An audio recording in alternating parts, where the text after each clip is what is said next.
Porque quando a gente veio, como médico, né?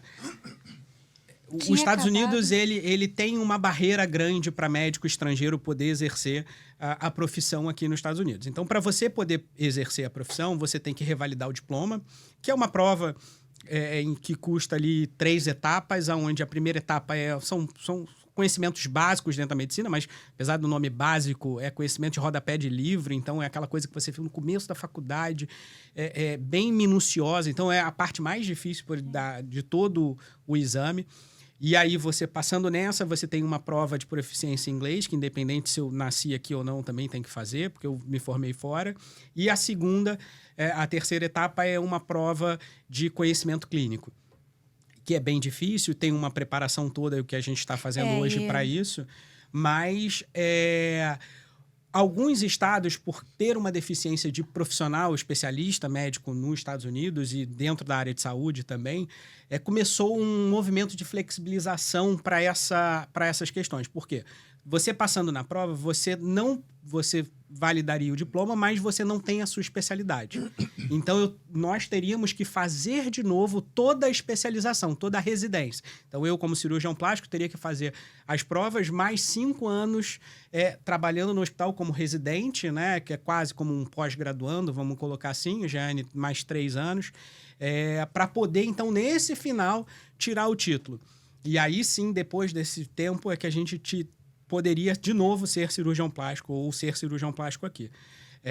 E aí, então, por ter poucos profissionais, muitos graduandos de medicina se formavam e tal, chegava no final da faculdade, eu vou ser eu tenho o bacharelado em medicina, mas eu não vou ser médico. Eu vou trabalhar na indústria, eu vou trabalhar como administração de hospital, etc.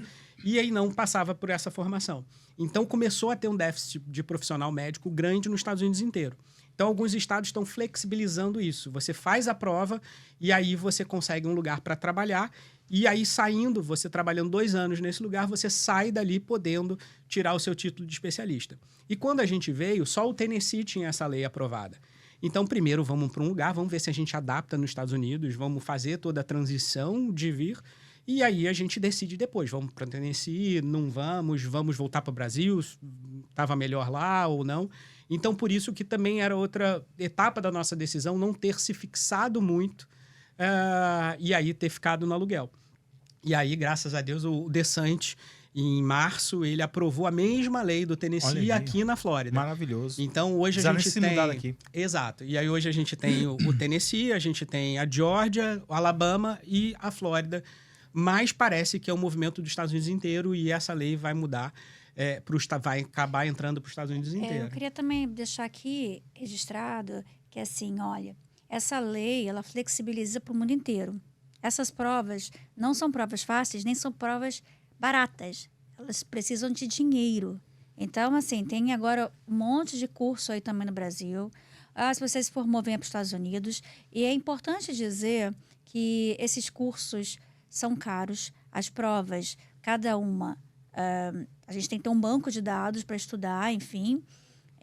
Tem valores. Então, é bem caro para você se tornar médico nos Estados Unidos e fazer as provas. Em média, aí, quanto que daria em dólar? Sem os cursos que te tentam facilitar e às vezes atrapalham mais do que facilitam, a gente vai estar falando uns $1.000, $1.200 por prova. Sim, por prova. Então, são 3. Então, você já vai botando aí uns 4 mil se dólares. Se passar direto... mais as certificações, que aí vai dar mais uns $1.000. Mas né? assim, tem pessoas que também precisam fazer os estágios, né? Esses estágios geralmente custam dinheiro. Um mês custa entre $2 a $5 mil. Pois é. E aí você vai tendo que ter uns 5 estágios, mais ou menos, escrever trabalho científico. Então, assim... Gente, é um processo que é realmente caro. A gente tem que ver se vale a pena fazer ele no Brasil. Começar lá, porque lá é os mesmos testes que são feitos, tá? Não há diferença nenhuma para você. Você pode fazer tanto o primeiro quanto a prova de inglês. Tem que estar lá, mesmo esquema que as pessoas fazem. Em qualquer lugar do mundo. E às vezes tem que ver se vale a pena, se faz sentido para você economicamente, já começar a preparar isso do Brasil e já vir com isso fazer em mãos. Provas lá você e pode fazer durante a faculdade, tanto na faculdade no Brasil, assim, para você pegar esse início, essas matérias de início, que, por exemplo, são coisas que a gente não vê há 20 anos de conhecimento. Então, uma coisa também que eu vejo é que a gente tem que sempre se espelhar naqueles que já estão aqui há um tempo, não é verdade? Então, como o indiano, que já domina essa área, Cuba, né, Venezuela, enfim, gente. O Brasil ainda é pequeno. Eu sei que a nossa grandeza de profissionais de saúde é muito grande, né? Mas esse processo é um processo ainda muito difícil para o brasileiro, porque ainda falta conhecimento, tá? E eu, sinceramente, cada caso é um caso, eu veria a possibilidade das pessoas já começarem a fazer isso na faculdade. Principalmente, é o que eu falo para os mais jovens. Começam lá cedo, pede sua mãe, vai fazendo, cabeça fria, fala inglês. Porque tá jovem. E você pode fazer isso diluído ao longo do tempo, não precisa, como a gente, por exemplo, que veio e a gente tenta correr para tentar fazer, e aí acaba sendo uma despesa muito alta. Mas, em média, aí você vai gastar entre uns 8 a 10 mil dólares. E fora que a gente não precisa, mas os vistos, etc., que também os hospitais, eles não patrocinam os vistos nem de trabalho nem de permanência. Então, também é outra despesa que acaba entrando nessas validações que também tem que ser ali bem preparadas. Mas nesse caso, vocês passam na prova. Sim. Passou em todos os testes. Mas você está em processo de imigração. Se você passou na prova, você pode pedir um work permit para trabalhar na área? Na verdade, alguém tem que aceitar você, né? Tem algum hospital tem que aceitar você, uma instituição que tem ensino, né? Aceita você primeiro e fala, cara, esse é o candidato que eu quero. Aí ele vai ser sponsor. Até tem instituição que patrocina o visto para aquele profissional, mas são muito poucas dessas que patrocinam.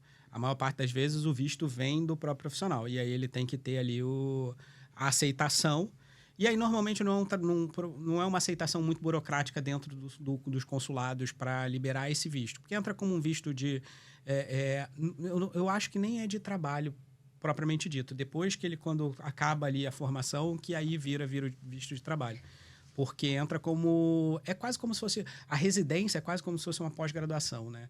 É um ensino com treinamento prático. Então é mais fácil você conseguir esse tipo de visto. É porque a gente fala de sponsor, né? A pessoa, quando fala, principalmente os advogados... Para quem não sabe o que é sponsor. O que é sponsor, gente? É o seguinte... O patrocínio. É o patrocínio, não. É como se você fosse fiador de alguém. Sim. Se eu perguntar para vocês agora se vocês querem ser fiador da casa de alguém, será que você gostaria de ser? Será que você poderia ser? Tem uma baita confiança, né? Essa pessoa se torna confiança e financeiro, né? Que faz, né? Porque não é. Ele tem que manter a família dele e dizer para o Estado, para os Estados Unidos, que assim, eu também tenho dinheiro para manter ele se acontecer qualquer coisa aqui. Então, realmente uma coisa muito complicada, tá? É como ser um fiador, né? Eu acho que hoje em dia a gente também pensa sobre isso. E como é que vocês descobriram o fiador de vocês aqui?